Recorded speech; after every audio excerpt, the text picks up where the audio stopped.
Well, hi everyone. This is Kathie from Hand Me Down Recipes, and we have Abbe from This Is How I Cook with us today, and she is going to talk to us about her Passover cake recipe, which was handed down. She calls it Ilsa's cake recipe, Passover cake, and then her blog post, who was her step grandmother, correct? I got that right? That's correct. And how are you today, Abbe? I'm great, Kathie. You look like you're doing well too. I am. Thank you. I am so happy because part of my job at this podcast is I make all of the recipes before I talk to people so I can, ask intelligent questions and try it out. And I did make this a couple of weeks ago and it was fabulous. My husband and I loved it. Oh, And good. so we Good. just loved it. Now, we are big walnut fans in this house. So I imagine if somebody doesn't like walnuts, this cake might not be the thing. The other thing was it turned so everybody knows there's a lot of egg whites in this cake. And when you put the batter into the pan, it is so incredibly white. Yes. White. Even though there's egg yolks, it's still very white, but it turns this beautiful color, y'all, when it bakes up. It's just gorgeous brown. Oh, it's so lovely. Okay. It was gorgeous. It was so pretty. I just loved it. And then cutting it in half and, of course, adding chocolate frosting can never go wrong. So tell us a little bit about the recipe. Tell us, how it started in your family and how it was passed on to you. Well, my step grandma, she married my grandfather when I was about 11 years old. And we always say that she won him over by her cooking. She was a fabulous cook and seamstress. My it was a scandal at the time because my grandfather was 20 years older than her. But we lived in a small town with maybe 100 Jewish families, and there weren't many people that my grandfather could meet. And they happened to live like a few blocks from each other. So I basically started knowing her through her cooking. She was a sweet lady, tall with red hair, and she had come to this country when she was 18 years old. 1938, I believe. She had made it through Germany, finally made it to Portugal. She had to stay in France a few months. It is said that she came with her pots for her famous potato kugel and also her sewing machine. We have a lot of stories from Ilsa, and unfortunately, I didn't know my first grandmother very well. She died of leukemia when I was about 8 or 9, something like that. But I heard she was a great cook too. So Ilsa slowly started cooking for all of us, and she made this nut cake that she served all year round. Even though it's a Passover cake, she always had this nut cake, and she always had the spritz cookies, the ones you form out of the cookie gun. Okay, yeah. She kept those in a shoebox for us. So we would go visit every Sunday night with their plastic covered couches, and they just had a very small apartment, and she would serve us cake and cookies, just tea with real china. And I have to be honest, when I first tasted the cake as a child, my brothers and I felt the same way. We really were not in love with the cake. But the icing, oh my God, it was incredible. So as we grew up, we grew to like the cake more and more. And I have not a whole lot, but I have a few very heirloomish recipes that I got from her. So when I finally went off to college and then I got married, the first recipe that I wanted was her cake. And she'd say, "Can't have my recipes." No one can have my recipes. And I'm like, I need this recipe. Finally, one day, she had written me a little note because I'm in Denver and she was in Illinois. And I called her up and I said, "Ilsa," I said, "are you going to die with your recipes? Because I need this recipe and I need a few more." So I managed to get from her the potato kugel, which is a very famous recipe of hers, and this nut cake. And I wrote it down on the back of a little note card in pencil, just the ingredients. And I thought, I've got to figure out how to make this cake. So I started doing research, looking up different sponge cakes, because technically this is a sponge cake. It has no leavening, and figured out how to put it together. And so I have probably been making it since my kids were 5 years old, and they're 34 now. I have twins. Ah. So now my daughter makes it. Mm. But it was a cake, which was funny to me because it was a cake that they loved for their birthday cake. So I would make a chocolate cake and I'd make Ilsa's cake. And it was funny because like I said, we didn't love it as children, but my kids always did. So that's kind of the lengthy story I love behind it. I it. love it. So I love it. And I'm so glad that she shared it because the thing that makes me sad, and I do talk about this a lot, so people who have heard previous episodes will hear me say this over and over again. We have gained a lot in our society with technology and whatever. But the thing I am always fearful of is what we lose. yes. And losing traditional recipes is a sad, sad thing. Yes, it is. And we stay connected to our traditions and to each other through food. And there is no better way, in my opinion, to get to know another tradition than through their food. I mean, yes, you can travel and learn a lot about cultures when you travel, but a big part of travel is food. That's right. Even if you don't travel, if you just stay in your neighborhood and eat all the different foods that other people eat, you learn so much about it. So thank you for telling us this story. Well, you're welcome, Kathie, because that's something that's always interested me too. And when I was on the PBS show, The Great American Recipe, a lot of it was about the stories behind the recipes. And you're right, it's part of our culture and it should be. Right. It absolutely should. Now, this is kind of an aside, but is the potato kugel on the website too? It is. I have a few potato kugels. I have a few. Okay, but hers is unique. Okay, there's no eggs in it. Oh, I don't think I've ever had a kugel. Yeah, it's and it bakes for 3 hours. Wow, that is very interesting. I actually really love a kugel. I like apple kugel. I've had probably the most, I think, in my life. So that I'm very intrigued. Well, potato kugels are traditional, but not hers. I have never, ever, and I have a lot of Jewish cookbooks, seen a recipe like hers. So wonderful. Okay, so we're going to be digging into your blog. And so for folks who may not be Jewish, but who are interested in making the cake, just explain quickly to us. You don't have to give us like a full religious lesson, but a little bit about the importance, because there's no flour, obviously, in the recipe, which I knew, and no leavening because Passover. I knew that was a tradition, but I don't fully understand. And I'm guessing other people won't either. So if you don't mind just explaining. Well, the reason we don't use flour, and actually matzah is made with flour, okay? We don't use leavening because, to give you a little biblical history, when we were slaves in the land of Egypt, and when Pharaoh said it was time to go, we didn't have time for our bread to rise. So symbolically, through the 8 days of Passover, we do not use anything that's leavened. And there's different rules for different, I don't know how, Jewish, like there's Sephardic Jews and there's Ashkenazic Jews. I'm an Ashkenazic Jew. I'm from the European region. Sephardic Jews are more from Africa and Spain. So obviously their foods would be different than ours. But there are Ashkenazic Jews. A lot of times we weren't allowed to eat beans because they swell. Oh, okay. So that's why when we bake a cake, we use beaten eggs or whipped egg whites for structure. And matzah meal, we use kosher for Passover matzah because the matzah has to be baked within a certain amount of time for it to be kosher for Passover. So you'll obviously, and you can make it with anything. And I have comments from one woman who she actually made it with almond meal instead of matzah meal. And she said it turned out great because you only need like a half cup of it. Yeah, it's not very much, right? Yeah. So if you just have matzah, you can do like you do and just grind it up. Finer matzah meal is called cake meal, but I think she used matzah meal because it's more the consistency of the ground nuts. Right.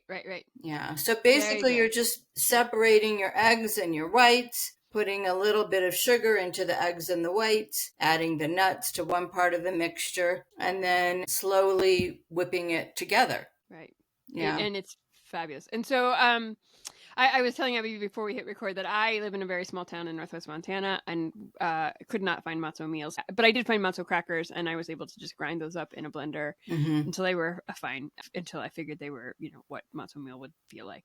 And so for anyone else who might want to try this who lives in a small town, you can do that too. And of course, you can probably order online. I just didn't. I just tend to try and find things locally whenever I can. And then there's ground walnuts, and I'm sure you can buy ground walnuts. I don't. Because I make potitsa, which is a Serbian nut bread at Christmas time. I've seen. Yeah. So I make that at Christmas time, and it's a couple of pounds of ground walnuts. So, and my grandmother always made it by running ground walnuts through a meat grinder. She had a hand crank. That's a good idea.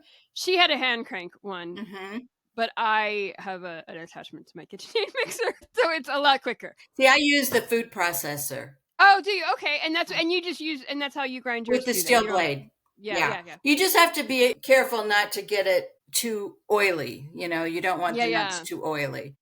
Right.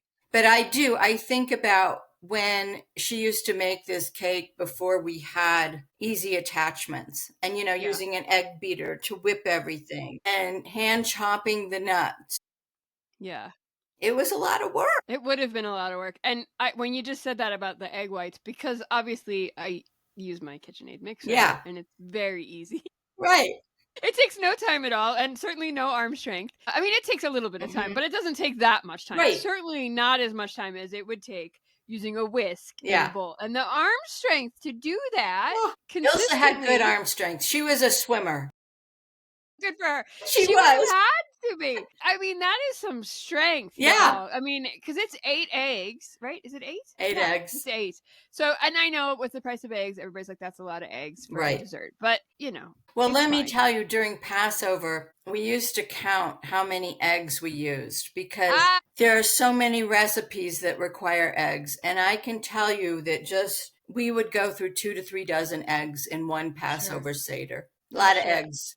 I bet that's true. And the thing about, I'm very much into seasonal living, and eggs tend to be more abundant in the spring because there's more light and the chickens are laying more eggs after winter. So that it is technically is kind of a spring food, and Passover is you've got a point.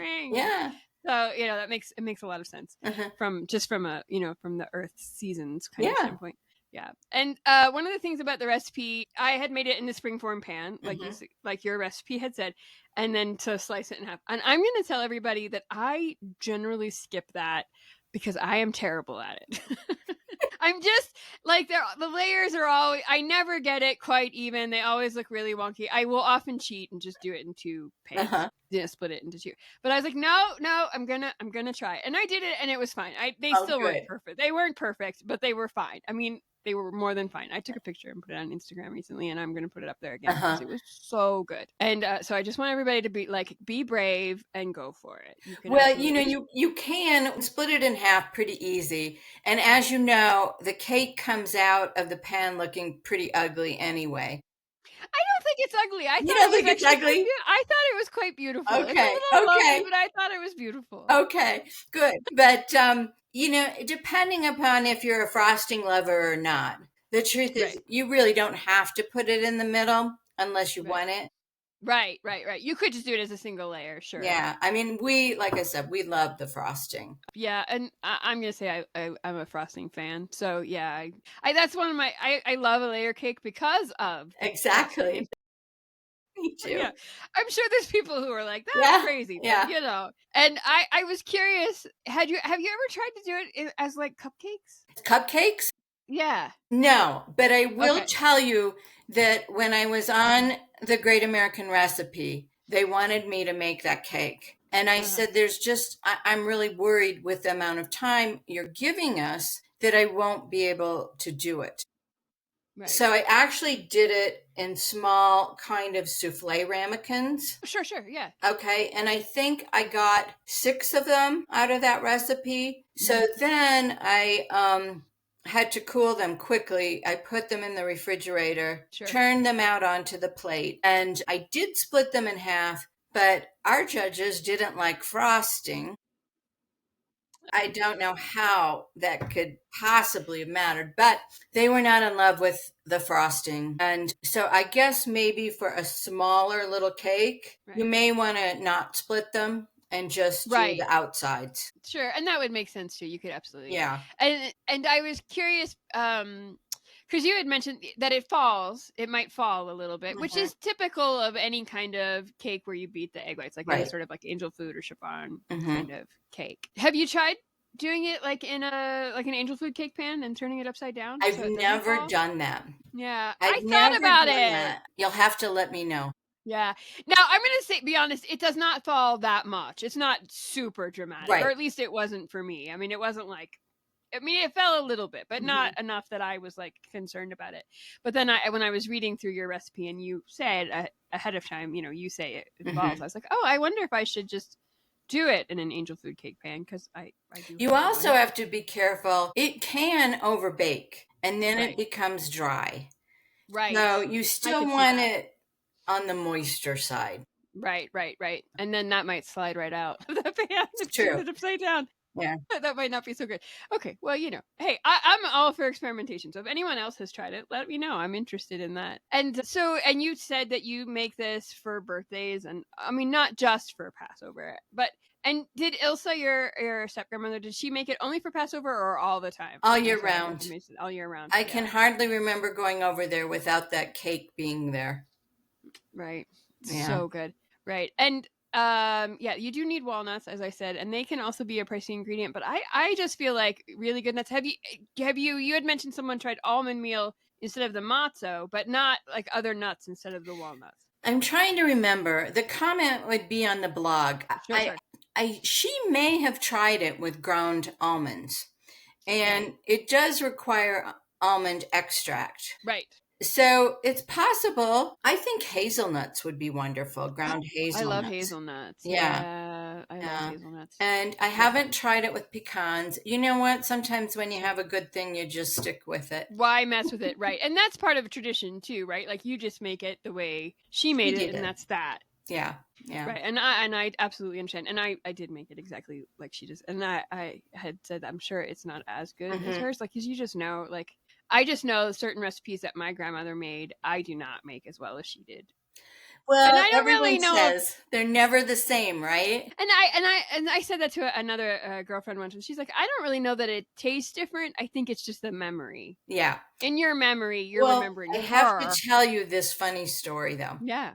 After I was on the show and it aired, I have two cousins, one of who lives in Santa Fe, and her sister was visiting her. And Denver from Santa Fe is about 5.5, 6 hours. And she called and she said, "You're just making me think of Ilsa's cake."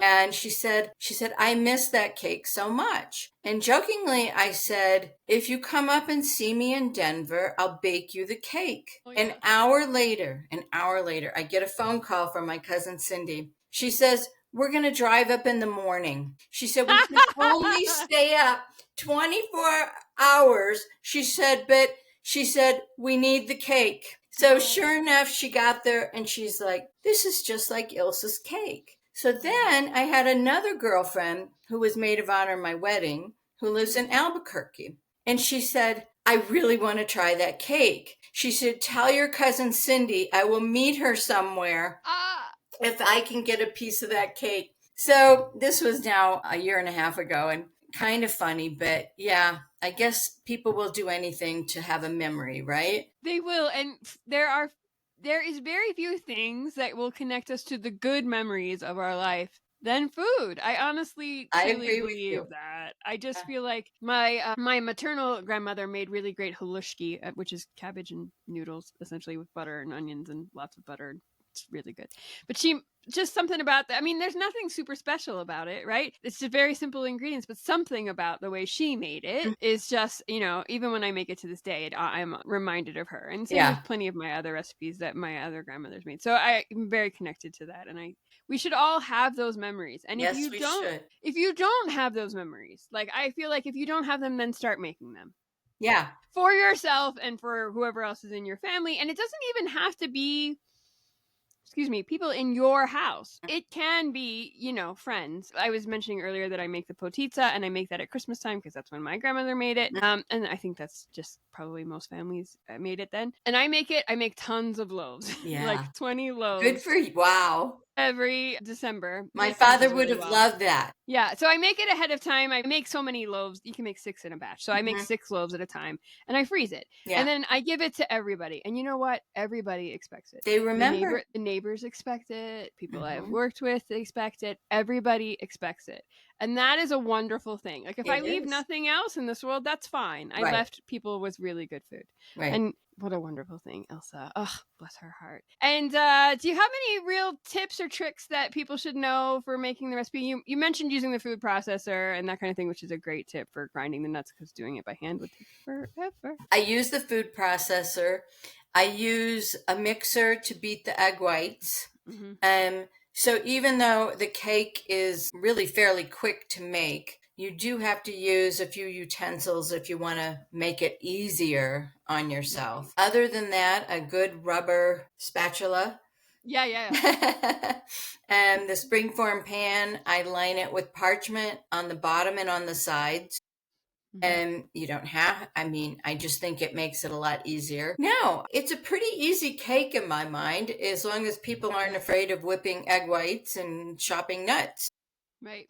Yeah, and not many ingredients required. No, it's not. It is not very many ingredients at all. And it's like all good food. The best, simple ingredients come together really well. And that's the great thing. It is really good. And the beating of the egg whites is the thing that will take the longest amount of time, really. Yeah, and even with a mixer, it depends on your mixer, though. Right. Some are quicker than others. And you want to make sure that everything's at room temperature. Right. Makes it a lot easier. Yeah.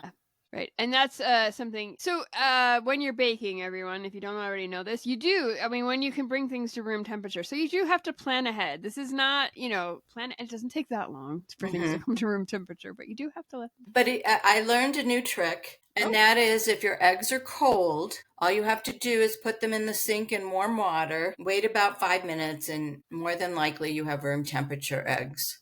There you go. Very good. Yeah. And then, the cake has to bake, and you let it cool. And so you do have to let it cool. Obviously, you always have to let a cake cool before you frost it. Yeah. I definitely cheat. I don't know if it's cheating, but I will definitely I'll let it cool for a while at room temperature, and then I will put it in the freezer for a bit. Yeah, I've done that too. Yeah, and I did that with your cake, especially because I was afraid of, because I was nervous about cutting it. So I thought, well, if I put it in the freezer, that'll make it a little more stable, make it a little more stable to cut. Plus, I had also learned a long time ago that if you put any cake in the freezer before you frost it, you have less of a crumb kind of in the frosting. That's true. You. It doesn't bother me, but if you're serving it for somebody that it might bother you, it's just a tip. Put it in the freezer if you have room. Obviously, you have to have room in the freezer for a cake, which depending on, you may or may not have. Keeps in the refrigerator really well after you make it. If you want to hold it for a few days, just cover it with plastic wrap, and it will keep in the refrigerator for a few days.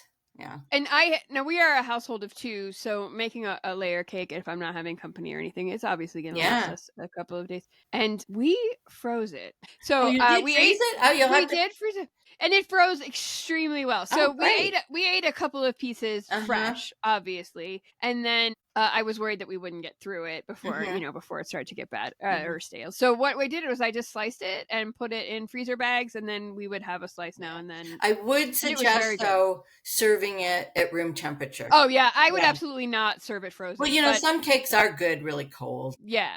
And my husband likes to eat a lot of things straight from the freezer. Obviously, as a food blogger, there's always stuff around. So there's always stuff in the freezer. And he loves, frozen cookies, especially. The ones that are a little bit soft. I love cookies. It doesn't matter how. I know. But he loves them when they're a little cold with his coffee, kind of like mid-morning, second breakfast kind of thing. So frozen doesn't bother us, but it does freeze really well for anybody who might be interested in trying that. But it's just one cake, and if you're making it for a party or something, you can absolutely go through it. for a number of people pretty Yeah. quickly. It's so good. Great. Well, thank you so much. And do you have anything else that you would like to tell us about the cake or anything in general before we ask where people can find you? No, but I do want to say to you that I Yeah. think what you're doing is great because I Thank you. think food stories are wonderful to hear. Yeah. And I'm so happy you chose me to tell my story. Thank you. I couldn't believe it when I found when you had filled out a form, which I had put in the Yeah. group, and I was just like, oh, we're definitely doing this one That's because so nice. That's it's so a nice weird. because you never know where those forms go. I know, right? You really don't, but it's been really great. So thank you so much, and tell everybody where they can find you online. I'm at thisishhowicook.com. This is how I cook. And I just put this, if someone types in Passover cakes on my blog, it should come right up. That's the best way to find me. And Instagram, are you on any of I'm those kind of on social media? Instagram. This is how I cook. This underslash is underslash Oh, okay. how underslash. And I'm also on Facebook as this I cook. Okay. This And I I'll cook. put all those links in the show notes, Okay. including directly Okay. to the Passover cake, Yeah. so people And can I'm find it. always open if people have recipes they want to pass on. I love cooking different foods too. And this is Wonderful. how I cook. I don't just do Right. Jewish recipes. It's Right. everything I like to eat. Right. It was really interesting. And you had told me that you had updated the recipe, so I went and looked at it. And one of the things was, I am not Jewish. And so I did not know that there was kosher powdered sugar. Like I knew about a lot of kosher sugars, but powdered sugar Do was you one know of them. I why? did not. No, I don't. So I'm curious. It's because regular powdered sugar tends to have cornstarch in it. Oh, And corn is not allowed for many Ashkenazic Jews. So you buy kosher powdered sugar, which is made with potato starch. sure. Okay, very That's interesting. Well, why. thank you for explaining. I didn't know that, so thank you. I love learning these things. 'Cause I mean, I knew about other things being kosher, Right. but powdered sugar was just not one of the things I didn't know. Yeah. So thank Yeah. you for And just explaining that. like if you were serving a fully kosher meal, which many people do, even if they don't keep kosher, for Passover, Sure. they try to keep it very traditional. And that's why the frosting, I mean, Ilsa used to make it with margarine because it's Oh, corn oil. Because if you had a meal with meat, a lot of religious Jews you can't wouldn't have that. have a No. dairy product right after that. Right. So I say the choice is yours. I did know of that. I did know Hmm. about the meat and the milk, the dairy, but I didn't think about it Yeah. when I was making it. So that's Yeah. very interesting. Yeah. Yeah, and because I just think you can't beat butter in a frosting, but I do Uh, understand from a religious I use perspective. butter too. Yeah, yeah. I just yum. I just feel like it has a better flavor. But I mean, obviously, there's plenty of reasons Right. why people can't But it have or is don't want to funny, you eat see, dairy. though, growing up in that generation, Yeah. everyone thought margarine was the way to go, that it was healthier. Remember that? Sure, absolutely. Yeah, I'm a child of the 80s. Yeah.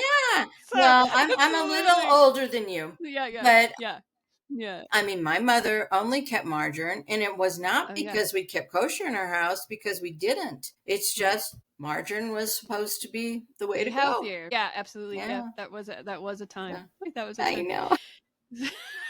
Well, thank you so much, Abby. We will add Thank all of you, this in the show Kathie. notes. All right. Thank you and have a great night, everyone. Great. Thank you.